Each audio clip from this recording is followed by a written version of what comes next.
Well, I said our missing board member will return in just a moment. We're going to go on and we can go on and get Carl Shipley to start coming up here to do the request for a public hearing to consider amendments to Chapter 3 of the Gloucester County Code, Animals and Fowl. So this will take a moment. Yep. And you're back. So. Yes, Good evening, Board. I'm Steve Baranek. I'm here for Carl Shipley. He's out on a medical reason. Sorry. I recently just got back myself from a medical reason. So, Oh. We're here to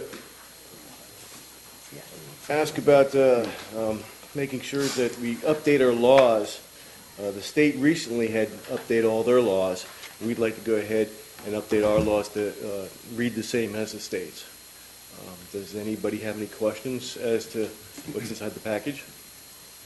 Do any of the board members have questions? Madam, Yes, sir. I could briefly Maybe just run through the changes. run through a couple, if that's okay with you, Steve, Yes. just That's briefly. fine by me. All right. As Steve indicated, the last time this ordinance was comprehensively looked at and amended was in 2009, and since then there have been multiple changes on the state level regarding the enabling legislation for localities. What you have in front of you is a draft ordinance which would update our code to be more consistent with the state code. Really, the entire chapter is included in your materials, but you'll notice, as is the practice, the new language is in bold, and the language to be omitted is to be cross-throughed, if that's a word. I used to use interlineated, but that's not what it means. So most of the chapter remains the same. I want to bring your attention to a few matters. The amendments would, on page 69, would add a definition of farming activity, which is utilized elsewhere in the ordinance, and that's why it's necessary to define that phrase. On page 82 of the ordinance, you'll see amendments to care of companion animals and differentiating that from care of agricultural animals. Historically and currently, the county has one section dealing with care of animals, and it has been applied both to companion animals and to agricultural animals. You may have heard recently that there was some concern whether this was legal. Well, long before we heard that concern, we were on top of it. The state has, in this interim period, enabled localities to regulate the care of agricultural animals. So you'll see that we have divided it into care of companion animals, for which there are certain standards, and their care of agricultural animals, for which there are slightly different standards. There's also slightly different penalties. But the language that you have in front of you tracks the state enabling legislation.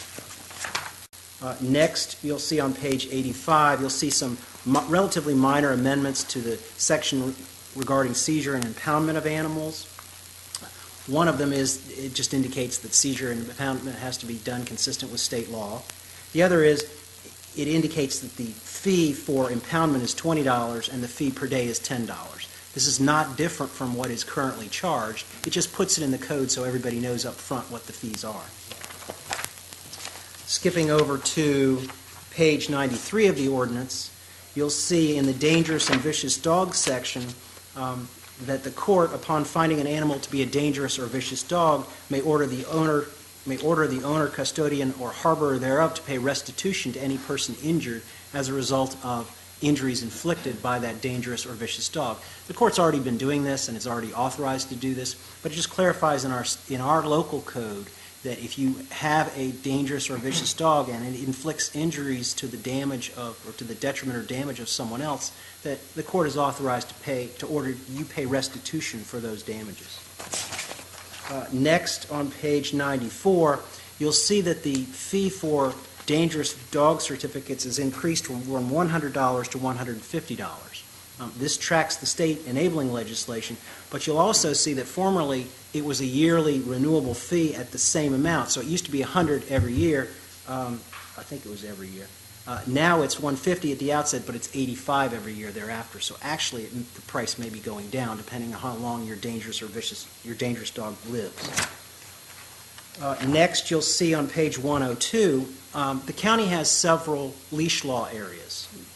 There is no leash law countywide, but there are in several areas of the county. Now, as a result of redistricting, some lines of districts obviously were changed.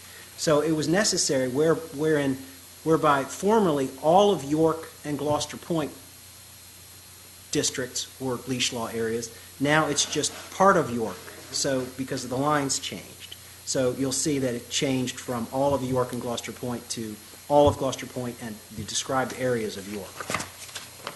Finally, the last sections on the last few pages of the ordinance deal with rabies control. And these don't really do much in the way of differing our practice from the way we do it now, but it tracks more accurately and more consistently the state enabling legislation. I said finally, and that means I have something else to say. I changed the title of it, the ordinance, from animals and fowl to animal welfare and control. And I did welfare first because that's the most important thing. And then I did control. But that's really what this ordinance is all about. It's about animal welfare and control. So in a big nutshell, that's it. You have in front of you a resolution, I believe it's the last page.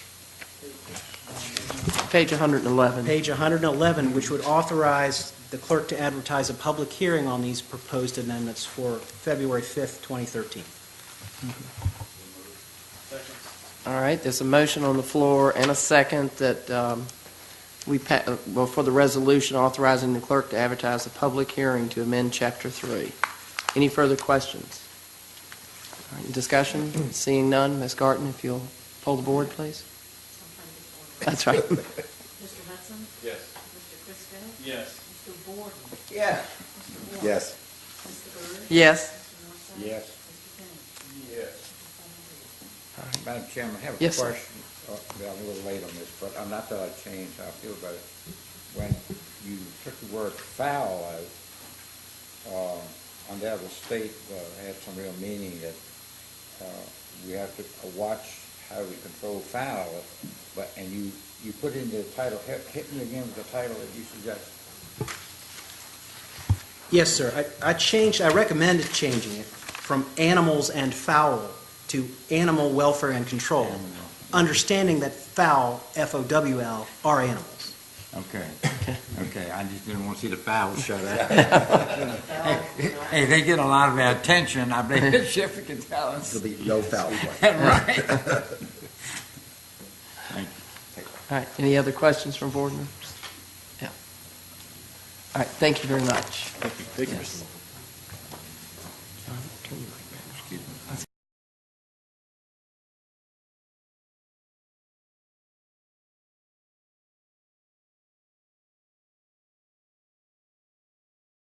One of the most important suggested revisions is under the current ordinance, you had one ordinance, care of failure to perform duties of ownership. And that ordinance, that code section, was applied to both companion animals, dogs and cats, and agricultural animals. Well, this was somewhat problematic and was of debatable legal validity. And because of that, and to be consistent with state law, we've bifurcated those two. We've separated those two. So now you have a section which deals with care of companion animals, dogs and cats, and then you have a section which deals with care of agricultural animals. And they're different standards and they're different penalties. And I believe you're all familiar with a certain fairly vocal Gloucester County constituent who's expressed concern about this very subject, and he certainly had a point, and other subjects. And I want you to know that I read his suggested revisions to the proposed ordinance, and I took them into account. However, none of them necessitated any changes from what I drafted.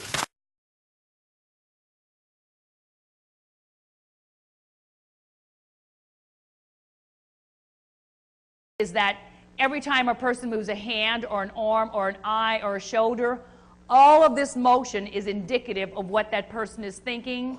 And in reality, a body does not know how to tell a lie. It is a mouth that tells a lie. You find out while we're together that you move your hands a certain way when you're saying something that you know is not honest, and that you move your hands another way when you're saying something that you know is absolutely, absolutely true. I'll start off at first, and I'll give you the percentages so that it sits well with you. This is what the research has indicated to us. 55% of a person's communication is nonverbal. 55%. The moment we see someone, we form an opinion of them and we say, Do I like that person? Do I trust that person? Do I even want to do some kind of business with them? 55% of our communication is nonverbal communication. 38% of a person's communication simply comes from their voice inflection. Just when our voices go up or down, that keeps people interested in what we're saying. And then the research says that only 7% of a person's actual communication comes from the words that they say. And I know you've heard the old saying, actions speak louder than words. We say an awful lot of things with the way that we move our hands, our heads, or our shoulders. My job and objective today is to teach you as much as I can about this whole thing called nonverbal communication. I'm going to start off because I've been watching you since this morning, watched you come through, watched you sit in here with the previous speakers. I just want to show you some gestures I have noticed some of you have done. And as I teach you and tell you this gesture, I just want you to tell me if you think it is true or if you think it is false. I will give you a test of 5 gestures.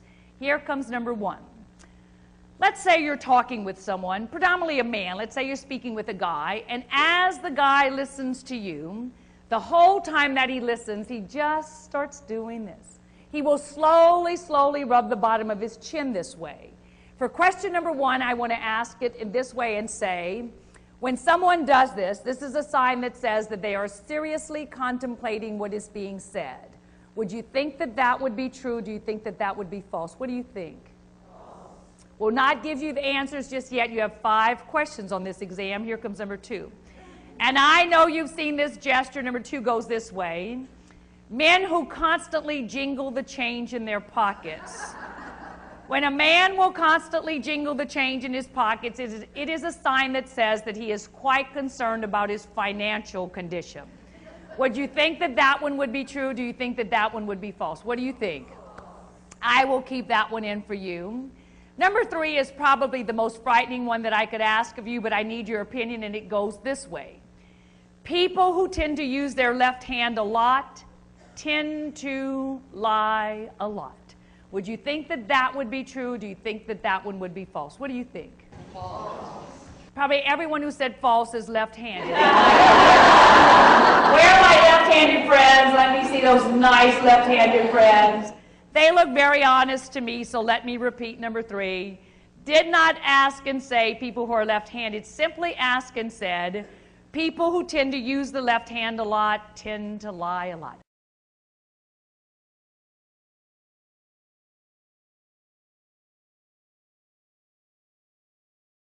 Well, hello Internet, and welcome to my tutorial on how to detect if somebody is lying to you, based off of both body language analysis as well as verbal analysis. All of this information comes from countless numbers of psychology texts, hypnotherapy discoveries, public law enforcement training manuals, and countless other books. Chances are, if there has ever been printed a body language or verbal analysis book, I have read it, and all of the information is congealed down into this one presentation. Why that is common is whenever a person is lying, their blink rate will dramatically increase. What I'm demonstrating here is what is considered normal blink rate, in which a person blinks their eyes once every 5 seconds. Instead, as you can see here, this is more what a blink rate would look like whenever a person is lying, meaning that they are blinking once every 2 to 3 seconds. So that is the difference. Want to see again normal blink rate?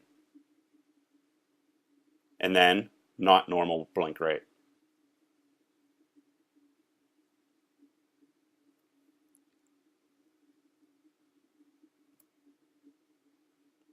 Also, whenever a person is going through long periods of lying, they will start to act very oddly. Lying is very, very hard on a person. And as you can see here, I am having trouble swallowing because I have a dry mouth. And at worst, whenever a person is trying not to give away any signals, they will start to act very mechanical. As you can see here, I am demonstrating how a person would very mechanically pick up a drink, which is something that they would normally do very, very easily. But I'm straining to first find the drink, and then I'm moving my arms over very, very mechanically. This is what someone would do under distress or in a period of severe dishonesty.